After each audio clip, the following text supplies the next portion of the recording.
Hello everyone.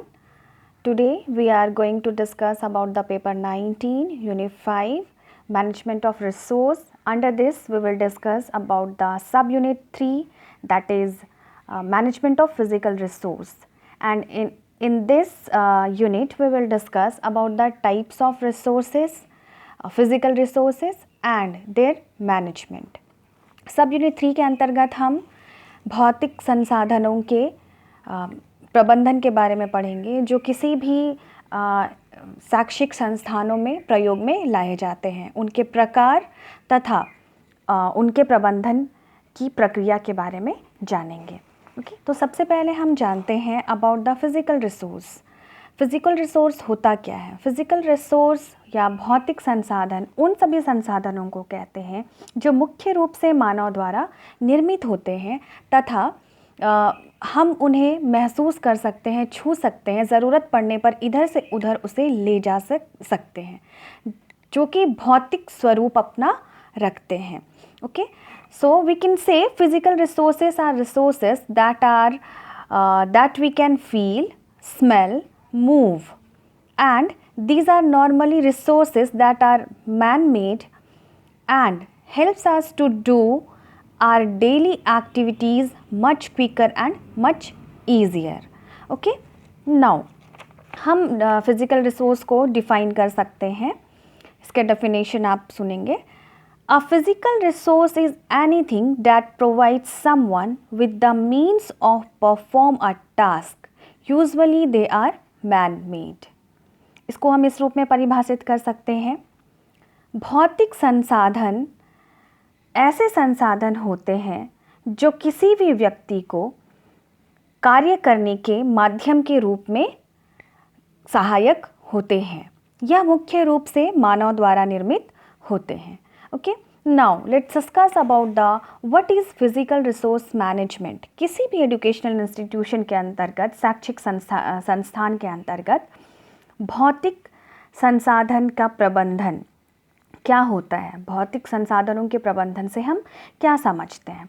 तो किसी भी शैक्षणिक संस्थान में, जैसे हमने बताया कि ये मुख्य रूप से मानव निर्मित होते हैं, तो मानव निर्मित चीज़ें जैसे जिसकी आवश्यकता हमें होती है, जैसे बिल्डिंग्स हो सकते हैं, इक्विपमेंट्स हो सकते हैं, सॉफ्टवेयर हो सकते हैं, कंप्यूटर हो सकते हैं, कमरे हो सकते हैं, फ़ैन हो सकते हैं, ये सब सारी चीज़ें किसी भी एजुकेशन इंस्टीट्यूशन के लिए भौतिक संसाधनों के रूप में कार्य करती हैं।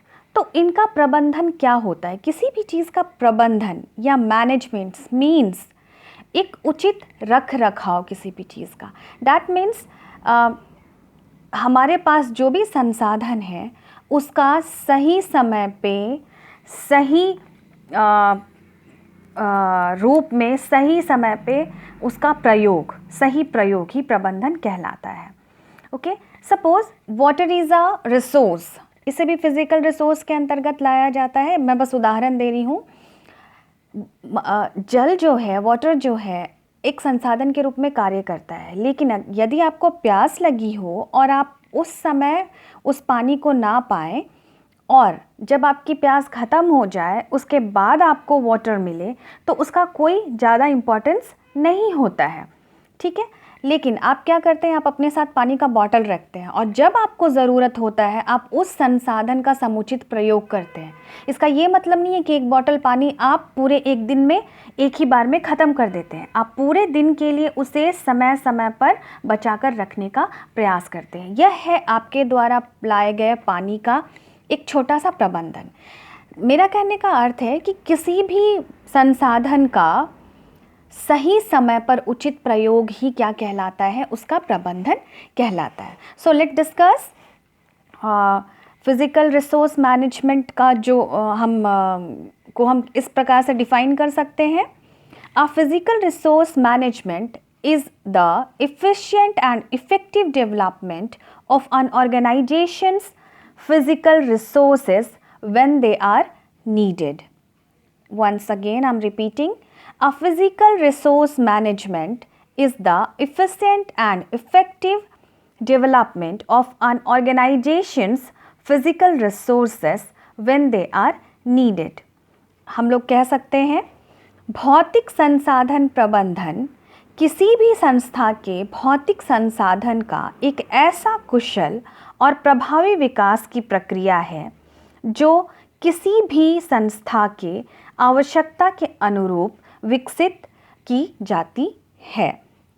फिर से एक बार बोलती हूँ, भौतिक संसाधन प्रबंधन किसी भी संस्था के भौतिक संसाधन का एक ऐसा कुशल एवं प्रभावी विकास की प्रक्रिया है जो किसी संस्था के आवश्यकता के अनुरूप विकसित की जाती है।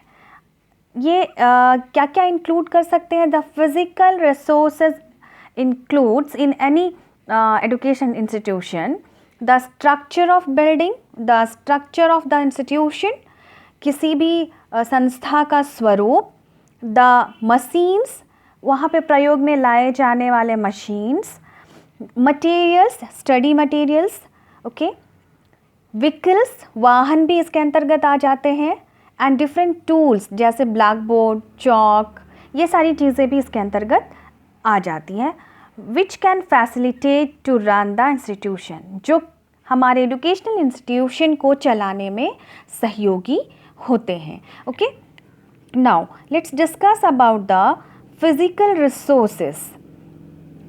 इसमें क्या क्या चीज़ें आ जाती हैं, ठीक है। इसको हम डिवाइड कर सकते हैं जैसे इन एकेडमिक रिसोर्सेस, शैक्षणिक रिसोर्सेस के अंतर्गत आ जाते हैं assembly hall, library, museum, medical sections जो अगर किसी इंस्टीट्यूशन में हो, स्टूडेंट्स कॉमन रूम चाहे वो गर्ल्स के हों बॉयज़ के हों individually, then toilet, it should be separate for boys and girls and staff also, and activities sections, इसमें गेम रूम आ जाते हैं, गेम स्टोर्स आ जाते हैं, एनएसएस रूम आ जाता है, क्राफ्ट रूम आ जाता है, आर्ट एंड साइंस रूम आ जाता है, म्यूज़िक सेक्शंस आ जाते हैं, एंड क्लासरूम आ जाते हैं, टेक्नोलॉजिकल सेक्शन आ जाते हैं। ये टेक्नोलॉजिकल सेक्शन क्या क्या इंक्लूड करते हैं?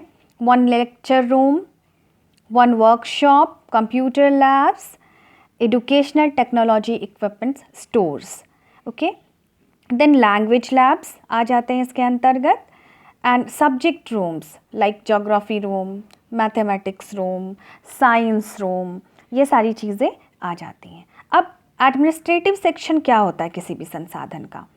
हमने देख लिया कि एकेडमिक सेक्शन में क्या क्या आ गया है और एडमिनिस्ट्रेटिव सेक्शन में कौन कौन सी चीज़ें आ जा रही हैं, like principal rooms, visitor rooms, record rooms, staff rooms, committee rooms, guidance and counselling rooms, accountant office, head clerk office, examination section, it comes under administrative section. Gardens, lawns, जितने भी storage हैं ये सारी चीज़ें भी इसके अंतर्गत आती हैं। प्लेग्राउंड भी इसके अंतर्गत आती हैं। प्लेग्राउंड कई प्रकार के हो सकते हैं जैसे basketball court, tennis court, football ground, cricket ground extra. Then कभी कभी इसमें हॉस्टल भी इंक्लूड होते हैं और कई जगहों पर इसमें स्टाफ क्वार्टर्स भी इंक्लूड होते हैं। ओके, देन मिसलेनियस सेक्शन भी होते हैं, मिसलेनियस सेक्शन भी होते हैं अंडर दिस, जैसे जिम होते हैं, वाटर स्टोरेज होता है, स्विमिंग पूल हो सकता है, साइकिल शेड हो सकता है, बाइक शेड हो सकता है, कार पार्किंग हो सकता है। तो एकेडमिक और एडमिनिस्ट्रेटिव सेक्शन में कई तरह के संसाधन आ जाते हैं और उनके जो प्रमुख तत्व हैं उन संसाधनों की उसकी हमने चर्चा की। एकेडमिक संसाधनों में सेमिनार हॉल वगैरह भी आ जाते हैं।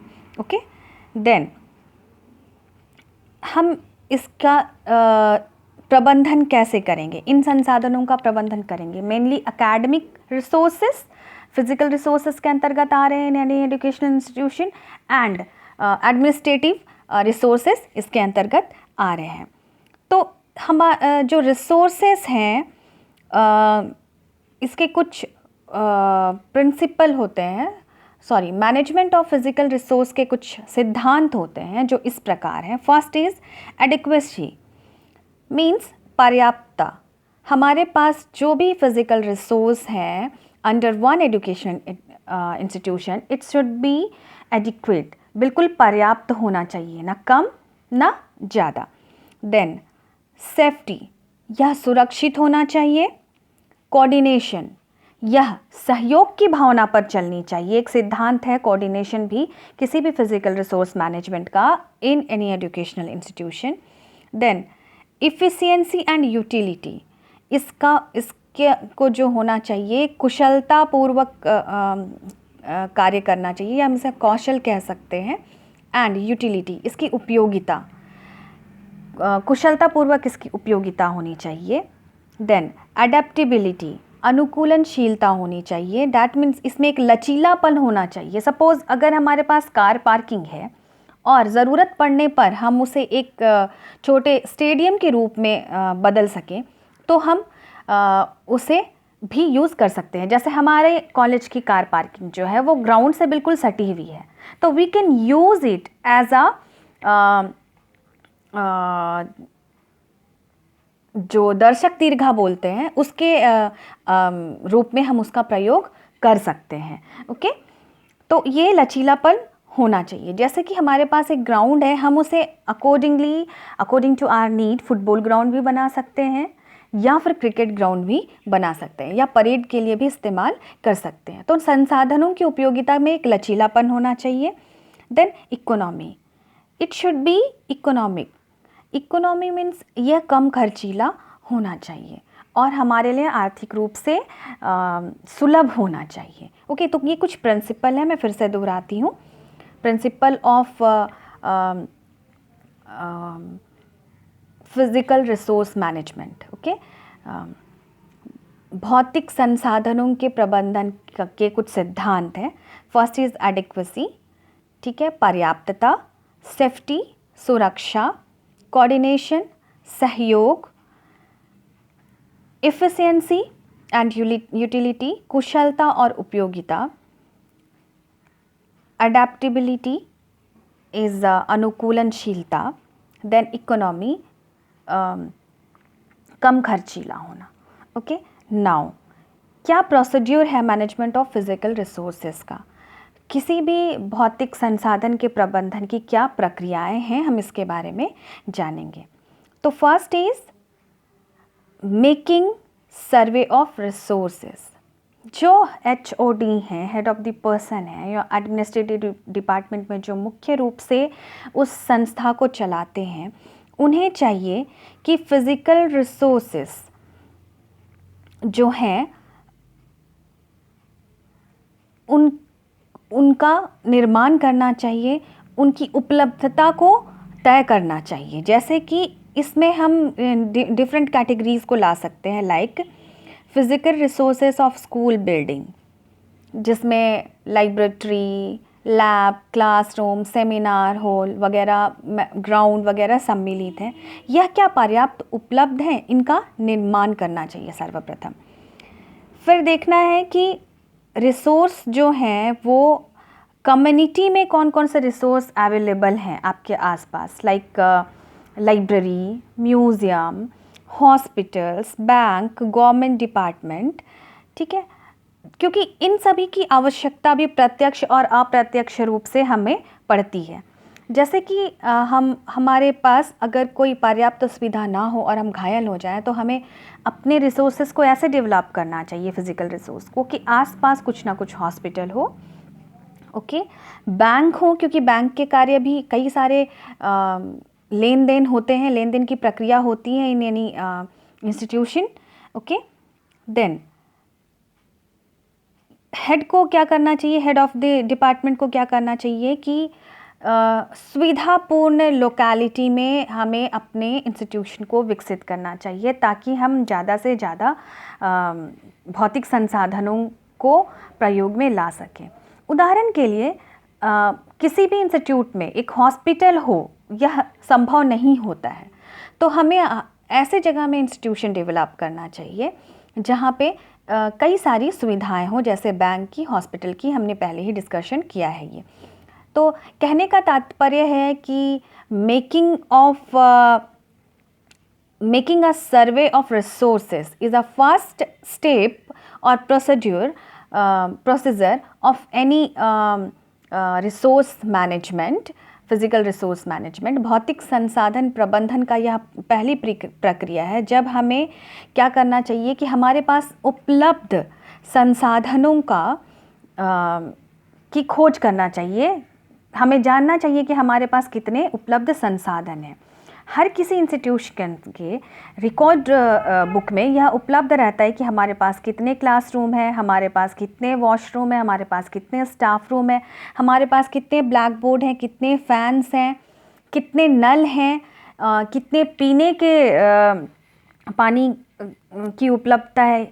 ये सारी चीज़ें एक रिकॉर्ड बुक में उपलब्ध रहती है क्योंकि यह प्रबंधन में सहायक होती है। द नेक्स्ट प्रोसीजर इज़, दूसरा जो स्टेप है, चरण है, वो making analysis of present position of resources. हमारे पास जो उपलब्ध संसाधन है वो किस स्थिति में है। जैसे सपोज हमारे पास एक बिल्डिंग है लेकिन वह जर्जर हालत में है।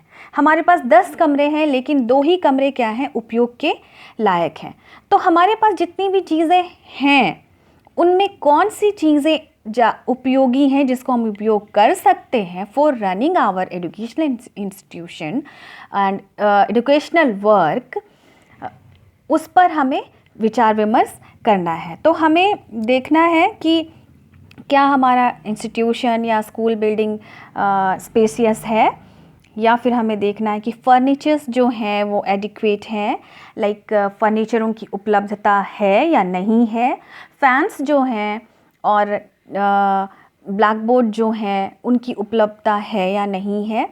ठीक है, लैबोरेटरीज़ जो हैं हमारे पास वो क्या प्रॉपरली रन कर रहे हैं, क्योंकि कई बार ऐसा होता है कि केमिस्ट्री लैब हो या बायो लैब हो, उसमें जो केमिकल्स रखे हुए हैं वो कार्य नहीं कर रहे हैं। ज्योग्राफी लैब हो, उसमें कई सारी चीज़ें ऐसी हैं, कई सारी मशीन्स हैं जो काम नहीं कर रहे हैं, तो उन संसाधनों को हम उपलब्धता नहीं मानेंगे।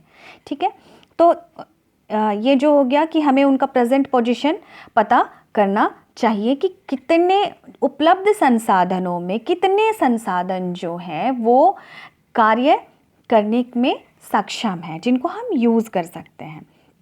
Then preparing improvement programme projects, हमें क्या करना है नेक्स्ट, हमें इम्प्रूवमेंट प्रोग्राम करना है, ऐसे कार्यक्रम बनाने हैं जो कि विकसित हों। जैसे प्रोजेक्ट कंसर्निंग बिल्डिंग बनाना है, प्रोजेक्ट कंसर्न कैंपस बनाना है। प्रोजेक्ट मीन्स हमारे द्वारा किए जाने वाले कार्य जो पहले से निर्धारित है हमारे करिकुलम के अंतर्गत। Then project concern equipments, project concerning hygiene and sanitation, project concern students welfare. इन सारी चीज़ों का एक हमें क्या करना है, इनको इम्प्रूव करना है। ओके, तो ये 3 जो प्रमुख स्टेप हैं ये हमें किसी भी प्रबंधन के लिए करना पड़ता है। Like making survey of resources, पहले हमें यह सर्वे करना है या सर्वेक्षण करना है कि हमारे पास कितने रिसोर्सेस हैं। दूसरी बात यह है कि हमें यह एनालाइज करना है, हमें यह न्याय संगत करना है कि हमें ये मेज़र करना है कि हमारे पास उपलब्ध संसाधनों में कितने संसाधन हमारे कार्य को अग्रसरित रूप में करने के लिए सक्षम हैं, और उस आधार पर हमें ऐसी प्लानिंग करना है और प्रोजेक्ट्स बनाने हैं जो हमारे पास उपलब्ध संसाधनों के आधार पर हमें क्या कर सके, अपने वर्क को रन करने में हेल्पफुल हो सके। ठीक है, and after all of these हमारे पास जो हमने सर्वे किया और एनालाइज किया अपने संसाधनों के बारे में, फिज़िकल रिसोर्सेस के बारे में, अगर उनमें से कुछ वर्क नहीं करते हैं तो इन संसाधनों के मैनेजमेंट के अंतर्गत वो सारी चीज़ें आ जाती हैं कि जो